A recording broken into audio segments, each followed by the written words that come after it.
And I go back to September 11th because on that tragic day, the country made a clear realization that dots weren't being connected. Terrorist attacks were happening, and the country didn't have the right focus on the fundamental core problems that were creating those attacks.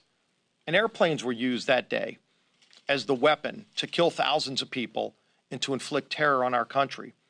There wasn't a conversation about banning airplanes, but because we put the focus on connecting the dots, we were able to stop them before they happened.